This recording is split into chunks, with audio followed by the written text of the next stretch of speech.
What's the Trump dance? He's like, is it overhand or underhand that he does?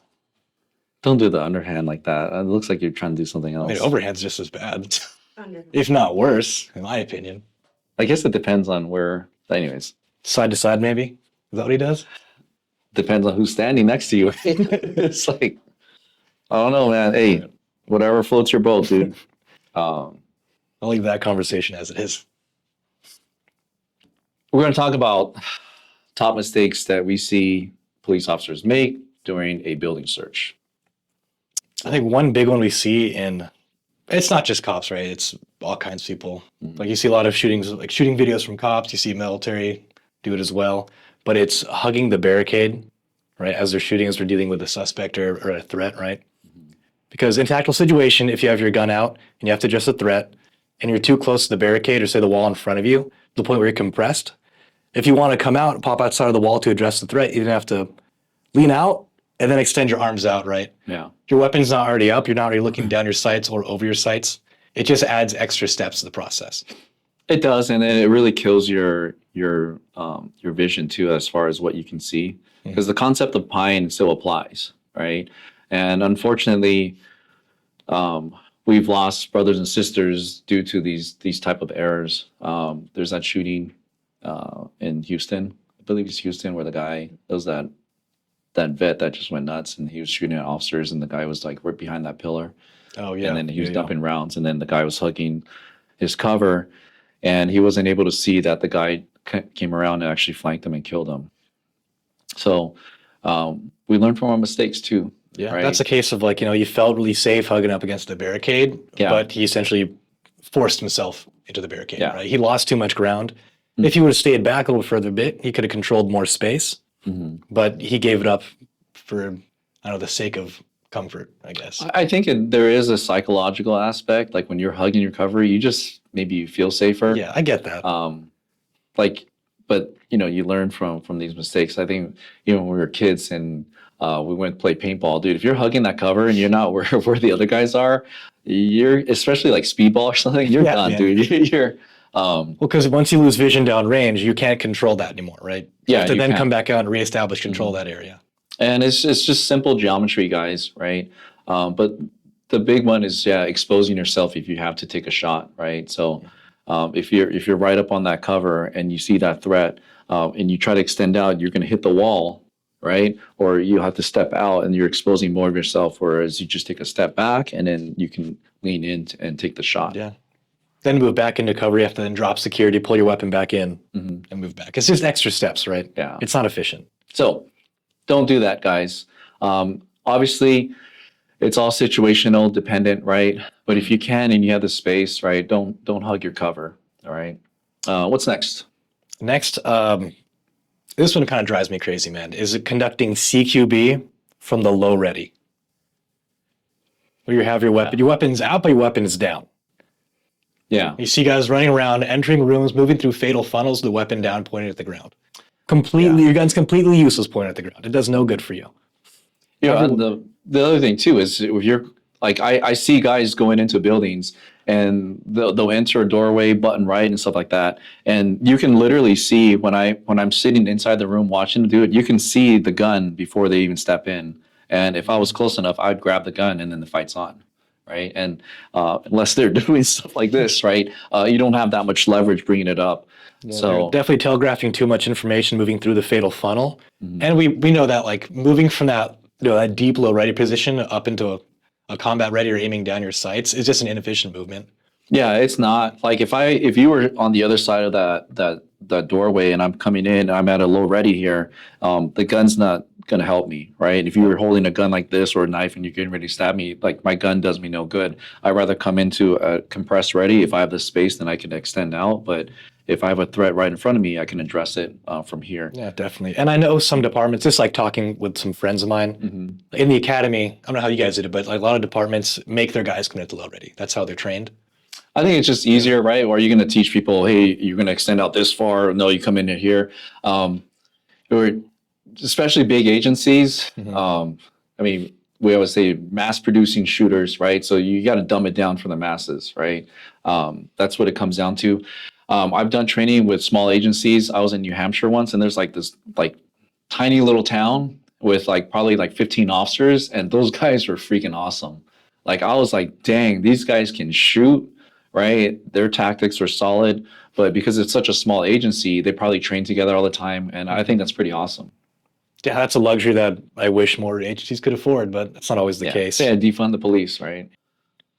I know one big pet peeve that I see a lot in tactical situations, a lot in law enforcement, you definitely see it in the military, is people looking back and dropping security just to talk to people, right? Yeah. So, for example, like if I'm the point man, I'm sitting here, I'm watching a door, and I look back and say, "Hey guys, you ready? Yeah. We ready to make entry?"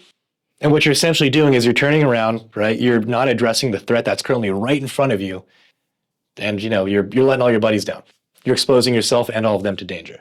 Yeah, I definitely see it a lot, right? Because almost every day at work, there's at least one building search that we're doing, or we're looking for somebody. But yeah, guys do it all the time. They'll be up, whether you're dealing with a possible threat over here, and they'll turn like, "Hey, what's going on, guys? Hey, let's go." Or they'll say, "Hey, guys, so when you go in, there's 2 open doors on the left." I'm like, dude, I don't need you to look into my eyes. Like, just focus on that. I can hear you. You don't have to turn around. It definitely shows a lack of discipline. It shows bad habits, and I think that's also one thing that comes from like a psychological need for like a sense of safety, where people Look into somebody's eyes. Yeah, well, I think people are out there. They're looking at their threat, right? All they see is whatever their sector is, and then they feel nervous, understandably. Yeah. So I think they want to turn back around. They want to see their buddies. They want to have that like human interaction to get that psychological safety. Like not feel so alone and scared. Yeah. Does that make sense? I think a big thing is just mindset, right? Like the guys I worked with overseas, I mean, we don't get the wrong idea. We just cared about each other a lot. And if I had an area of responsibility, my mindset was like, hey, I'll be damned if I let my brothers get hurt from anyone in this area, because that was my responsibility. So I think we should all have that mindset, but Yeah, who knows people what, are counting on you. yeah. Okay.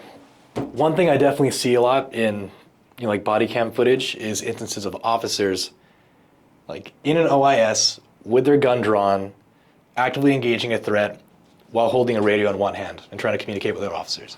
Have you seen that? Are you making fun of my agency? I don't know, but if you think that, that kind of shows you guys have some bad habits.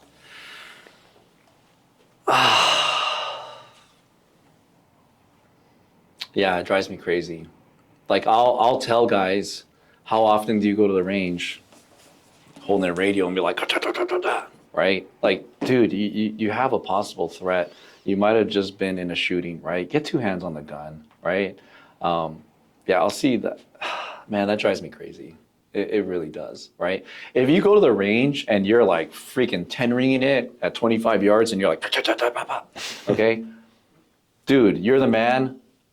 Hold that radio, communicate, right? But that's why we have partners, right? You have partners, communicate, right? But please address the threat first before you get on the radio, all right? I do see it, like guys will draw out, bang, bang, bang. The person might be hit, may not be hit, right? You don't know if that fight is gonna continue and they got their radio in their hands. But I mean, every agency has their little thing, right? The cool guys might do one thing, might not necessarily be the best, right? I know for a certain amount of years, it was a cool thing to go out without a vest. I personally think it's really stupid and reckless. But guys do it. I don't know, in the soft units, we're like, yeah, dude, this guy's badass, man. He goes out without like plates or anything. Well, people understand, like a lot of times those specialized units have different gear and they use different tactics for a reason. Mm-hmm. It's not always just because like this is hands down the best tactic, because their job is a little more specific, right? Mm-hmm. It's more specialized, therefore it requires certain differences that wouldn't make sense in a more conventional setting. Yeah. Like for a patrol officer. Mm-hmm. Yeah, I wish it was different, but it's not. The way I see it is, I think anytime you work in a team environment where you are working with other people, I think it should be, you should see it like kind of like a basketball team, right? So if a coach is coaching his team, he's going to know, hey, these are my point guards, these are my forwards, these are my centers, right? So they all have different strengths and weaknesses, and the coach knows that, so that they're going to run certain plays based on people's strengths and weaknesses, right? So if you're going to drive to the basket, you might not have like the center bringing the ball up and then trying to go up, and drive to the basket for a layup and somebody's on him, right? So I think that in a perfect world, you will know your fellow officers, and you'll be like, hey, this guy's good at this guy's good at that. And then you guys play on each other's strengths and weaknesses, but it doesn't always happen that way. So that's unfortunate. But guys, radio in the hand, please either go out to the range when you qualify, do it with a radio in your hand, right? See if you can qualify. If not, take care of the threat first and then get on the radio.